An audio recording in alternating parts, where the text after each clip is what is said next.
Assalamualaikum warahmatullahi wabarakatuh. Perkenalkan, nama saya Muhammad Mursid Akbar, mahasiswa Fakultas Hukum Universitas Terbuka dengan NIM 0507500017. Pada video ini saya akan menjelaskan skenario singkat persidangan pada praktik peradilan perdata. Pada sidang pertama, yaitu pembacaan gugatan, Hakim Ketua Sidang Pengadilan Negeri Bogor yang memeriksa dan mengadili perkara perdata dengan register nomor 45-PDT-2024 Pengadilan Negeri Bogor antara Tuan Andi sebagai penggugat melawan Tuan Budi sebagai tergugat. Pada hari ini, Selasa 25 November 2025, dinyatakan dibuka dan terbuka untuk umum. Lalu ketuk palu 3 kali dari hakim. Kemudian lanjut ke tahap selanjutnya, sidang kedua, pembacaan gugatan lanjutan setelah mediasi gagal. Hakim Ketua Sidang lanjutan perkara nomor 45-PDT-G-2024 Pengadilan Negeri Bogor hari ini Selasa 9 Desember 2025. Agenda mendengarkan laporan hasil mediasi. Mediator silakan lapor. Hakim anggota 1 atau mediator izin melapor. Yang mulia Hakim Ketua, proses mediasi telah dilaksanakan namun tidak mencapai kesepakatan damai. Kemudian Hakim Ketua, baik, mediasi dinyatakan gagal. Sidang dilanjutkan ke tahap pembacaan surat gugatan oleh pihak tergugat. Kuasa hukum penggugat apakah akan membacakan gugatan yang sudah didaftarkan atau ada perubahan? Lalu kuasa hukum penggugat menjawab, kami tetap pada gugatan tertulis yang telah kami daftarkan, yang mulia. Lalu Hakim Ketua, baik, silahkan dibacakan pokok-pokok gugatan Anda. Berikut pokok-pokok gugatan kami. Penggugat memohon kepada Ketua Pengadilan Negeri Bogor untuk berkenan memutus perkara ini dengan amar putusan sebagai berikut. 1. Menyatakan bahwa tergugat Tuan Andi telah memenuhi prestasi karena tidak melunasi pembayaran sesuai dengan isi perjanjian jual beli tanah tanggal 15 Januari 2023. 2. Menyatakan bahwa perjanjian jual beli tanah tersebut batal atau dapat dibatalkan karena pihak pembeli atau tergugat tidak memenuhi kewajibannya. 3. Memerintahkan tergugat untuk mengembalikan tanah kepada penggugat dalam keadaan semula tanpa beban hukum apapun. 4. Menghukum tergugat untuk membayar ganti rugi material sebesar 200 juta yang mencakup biaya administrasi, kerugian karena tanah tidak dapat dijual, dan kerugian waktu dan tenaga akibat keterlambatan pembayaran. 5. Menghukum tergugat untuk membayar ganti rugi material sebesar 100 juta sebagai kompensasi ketidaknyamanan, tekanan mental, dan hilangnya reputasi baik pemberi kuasa dalam kegiatan usaha properti. 6. Memerintahkan agar uang muka sebesar 300 juta yang telah dibayarkan oleh tergugat tidak dikembalikan karena telah menjadi bagian dari kompensasi kerugian yang ditanggung oleh penggugat. Demikianlah gugatan ini kami ajukan. Besar harapan kami agar Ketua Pengadilan Negeri Bogor berkenan mengabulkan gugatan ini untuk seluruhnya demi tegaknya keadilan yang berdasarkan ketuhanan Yang Maha Esa. Hormat kami, kuasa hukum penggugat. Kemudian kami lanjutkan tahap selanjutnya, yaitu sidang ketiga dan keempat, replik dan duplik. Hakim Ketua, agenda hari ini adalah menyerahkan replik dari penggugat menanggapi jawaban tergugat pada sidang lalu.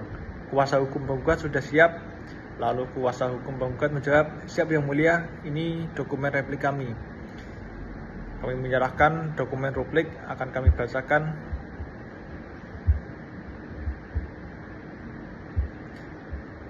Berikut adalah replik penggugat.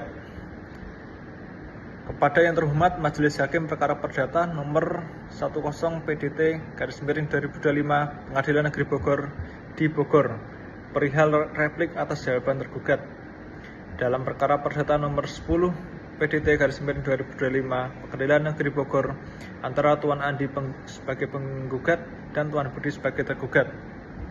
Dengan hormat, Tuan Andi selanjutnya disebut sebagai penggugat melalui kuasa hukumnya dengan ini mengajukan replik atas jawaban yang telah diajukan oleh Tuan Budi. Selanjutnya disebut sebagai tergugat dalam perkara perdata nomor perkara terkait perjanjian jual beli yang tanah yang ditandatangani pada tanggal 15 Januari 2023. Penolakan atas dalil jawaban tergugat. 1. Menyangkal dalil tergugat mengenai alasan hukum dilakukannya pembayaran. 2. Menolak dalil tergugat bahwa penggugat belum menyerahkan dokumen dan memproses balik nama. Kemudian penegasan kembali pada majelis hakim. 1. Tergugat telah secara sengaja melanggar kontrak. 2. Penggugat mengalami kerugian material dan imaterial.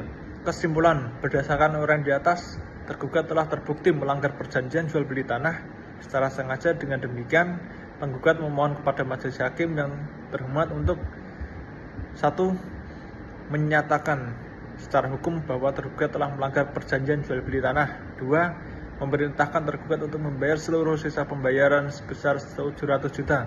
3. Memerintahkan tergugat untuk membayar ganti rugi material dan imaterial kepada penggugat sebesar 100 juta.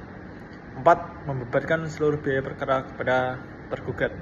Demikian replik ini penggugat sampaikan. Atas perhatian dan kebijaksanaan majelis hakim, penggugat mengucapkan terima kasih.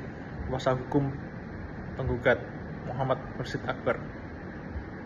Kemudian tahap sidang selanjutnya yaitu pembuktian. Setelah proses jawab menjawab duplik selesai pada sidang sebelumnya, lalu hakim ketua, agenda sidang hari ini adalah tahap pembuktian. Sesuai hukum acara, giliran pertama adalah pembuktian dari pihak penggugat untuk menguatkan dalil gugatannya. Kuasa hukum penggugat, alat bukti apa yang akan Anda ajukan? Lalu kuasa hukum penggugat, yang mulia, kami mengajukan bukti surat bertanda P1 sampai P4 serta 2 orang saksi. Kami mohon majelis hakim berkenan menerima dan mengesahkan bukti-bukti ini. Lalu hakim ketua, silakan serahkan bukti surat kepada panitia pengganti untuk diperiksa legalitasnya dan ditunjukkan pada pihak tergugat. Lalu surat diterima oleh ketua hakim, selanjutnya menghadirkan saksi Anda ke muka persidangan. Berikut kami bacakan untuk daftar alat bukti penggugat. Dengan hormat, majelis hakim yang mengadili perkara ini di Pengadilan Negeri Bogor, bersama surat ini kami kuasa hukum penggugat dalam tahap pembuktian dengan ini mengajukan alat bukti, surat dan saksi sebagai berikut. Kami lampirkan fotokopi bukti surat yang telah kami beri tanda P1 sampai dengan P4. Lalu kami juga bermaksud menghadirkan 2 orang saksi di persidangan untuk memberikan keterangan di bawah sumpah guna memperkuat dalil-dalil gugatan kami. Saksi 1 atas nama Friends selaku RT setempat, alamat Jalan Raya Bogor nomor 10. Lalu saksi 2 atas nama Ayu selaku tetangga, alamat Jalan Raya Bogor nomor 2. Hubungan dengan perkara yaitu mengetahui bahwa tanah tersebut tidak dijual ke pihak lain akibat perjanjian ini. Demikian daftar alat bukti ini kami sampaikan. Kami mohon majelis hakim berkenan menerima dan mengesahkan alat bukti tersebut untuk dipertimbangkan dalam putusan akhir. Hormat kami, kuasa hukum penggugat. Tertanda Muhammad Mursyid Akbar. Tahap selanjutnya sidang ke-6 yaitu simpulan. Skenario persis seperti pada jawaban pertama di mana kedua pihak menyerahkan dokumen simpulan mereka. Dari hakim ketua, majelis hakim telah menerima dokumen simpulan dari kedua belah pihak. Setelah ini majelis akan bermusyawarah untuk putusan. Sidang ditunda pada hari berikutnya dengan agenda pembacaan putusan. Kami bacakan untuk simpulan pada kasus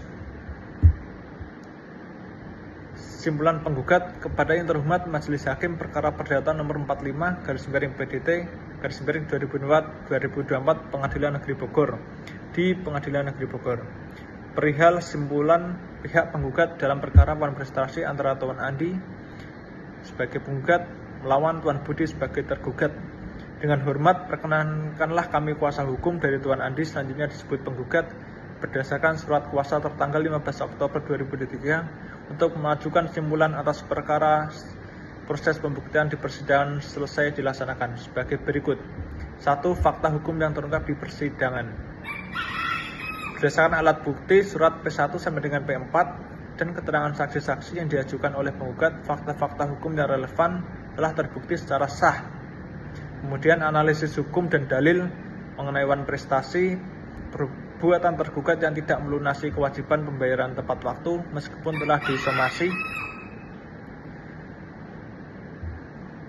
yang sebagaimana diatur dalam pasal 1238 KUHP Perdata. Perjanjian yang dibuat berlaku sebagai undang-undang bagi para pihak pada pasal 1338 KUHP Perdata dan diwajibkan melaksanakan itikat baik.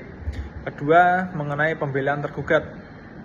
Dalil tergugat yang menyatakan belum mendapat pinjaman bank dan meminta waktu tambahan adalah alasan yang tidak dapat digunakan secara hukum.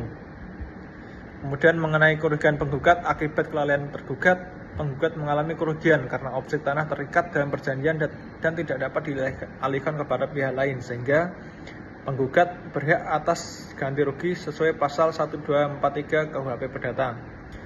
Kesimpulan akhir, berdasarkan fakta-fakta hukum dan analisis hukum di atas, dalil gugatan penggugat telah terbukti secara sah dan meyakinkan menurut hukum. Sebaliknya, pembelaan tergugat tidak didasarkan pada alasan hukum yang kuat dan harus dikesampingkan. Oleh karena itu, kami memohon kepada Majelis Hakim yang terhormat untuk menerima simpulan penggugat ini dan menjatuhkan putusan sesuai dengan petitum gugatan yang telah disampaikan sebelumnya. Demikian simpulan ini kami ajukan. Atas perhatian Majelis Hakim, kami ucapkan terima kasih.